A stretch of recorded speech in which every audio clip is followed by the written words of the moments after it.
Well, Dr. Newman, looks like you dressed up today for us to visit. Really, this is in honor of the 40th anniversary of Western Heritage Day here on campus. And you were part of the group that started that 40 years ago. I don't know if you ever thought it would get 40 years worth of existence in it, but I think we got another 40 to go. Tell me the reason why. Why did you start Western Heritage Day? There were a couple of things involved in that. One was in 1981, it was the centennial for Abilene. And as a part of that, Dr. Fletcher wanted to do a little celebration for Tommy Clack, who was 99 years old at the time, this is in 81, and Rupert Richardson. And we all, as a part of the Abilene Centennial, grew beards and were in the swing of things. We dug a little fire pit out in front of the Sid Richardson Science Building, and they brought Rupert Richardson and Tommy Clack in on a buggy. And we had started a fire and cooked out there, and Lawrence loved to cook Dutch oven biscuits and that sort of thing. We probably even had a little bit of cobbler. We just planted in the back of our mind, you know, how much fun we were having doing that sort of thing. And it kind of grew out of the following of the centennial of Abilene and the idea that we felt like we had a rich history that we could sell the same way McMurray was with their TP Village. So in 1982, the next year, we spread out to the heart of the campus, and that's where it started. So y'all get together, you communicate, and you get those kids on campus. What did they first experience in that first year? What was that like? One of the main things in brainstorming this was to keep it authentic. We wanted to be sure we did the things that they do on the ranches. And I grew up in a ranching family, and I grew up around horses, and I grew up with my great uncles and all that were all pioneer ranchers in far west Texas. So one of the things was washerboards, and I had them go out and get long red underwear and long handles, and that's why we have the rub boards out there, because that's how they did their washing of their clothes. And then we did the farrier event, the shoeing of the horses, the trimming of the hooves, and soon other disciplines saw how much fun we were having, and they joined us. Art department had fantastic. It's one of the most popular things we have out there is the skits that they do. But that takes you back, that was the entertainment back then. I mean, we didn't have movies to go to and all of that. So we tried to keep things as authentic as we possibly could. Why was it important? I know you mentioned it was important because of some folks across town, but why is it important that we celebrate our Western heritage and have done so for 40 years? Why is that so important for our kids today? Well, I think especially for our kids today. You know, our kids have no idea of what pioneers went through, you know, and those that wanted an education. Many teachers over the years would teach their lessons on Texas and on pioneer in coordination with our Western Heritage Day, so that they would know all about it and questions to ask and all of that.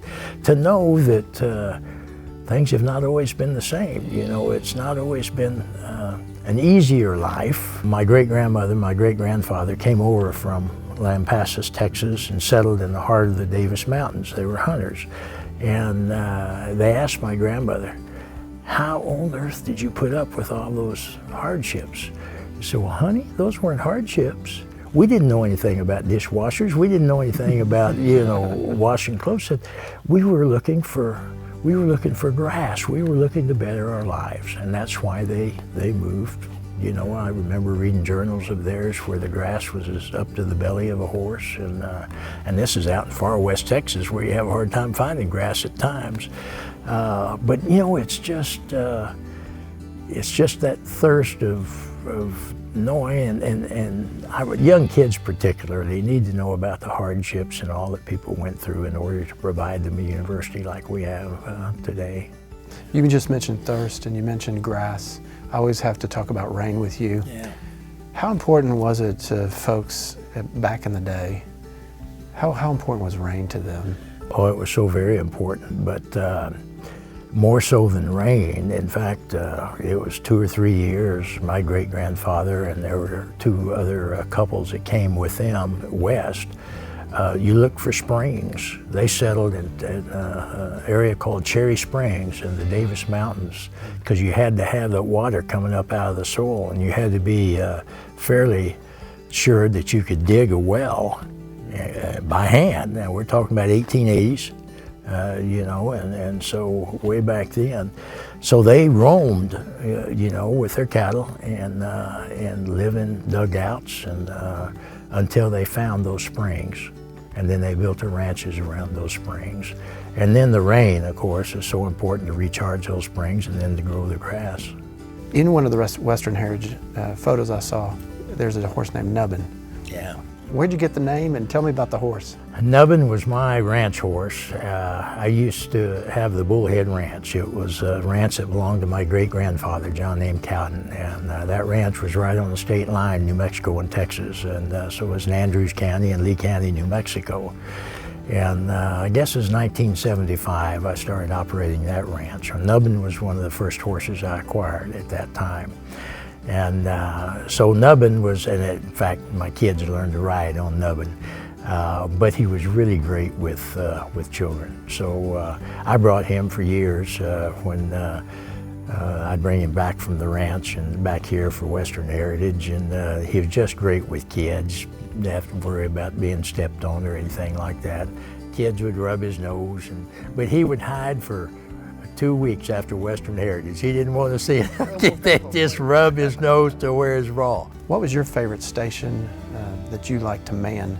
Oh, you know, I always worked with the horses, you know, with shoeing the horses. So I stayed right around the ranch horse exhibit. I knew all the farriers, you know, and besides that, it was close to the chuck wagon. I was going to say, you and I kind of hang out near the front. Yeah, where we could, you know, get some coffee or something to eat. But now we pretty much use the white horses, yeah. So now we got about 2,000, 3,000 kids that come out here, and you're always out there. And did you ever think it would become what it is today? You know, we never thought ahead. We were big kids. We were having a good time. You know, we never thought about what it might develop into in the future. But when we saw how much they loved coming out and how much the teachers loved having that to coordinate their curriculum, you know, and so they could come and actually see, you know, how folks used to live now 130 years ago. So it's been real interesting in that respect. Well, it's been fun for the teachers and the kids and the parents. They all enjoy it. We all enjoy it. Those on the other side too. Any words of wisdom, cowboy wisdom, that we can give to folks on the 40th anniversary of Western Heritage Day at Hardin-Simmons? Well, you know, I guess don't squat with your spurs on. Okay. It's pretty good. That can cause some... And always drink from upstream. You don't want to be below the cattle, you want to be drinking above the cattle. So that's those are two pretty good things to live by.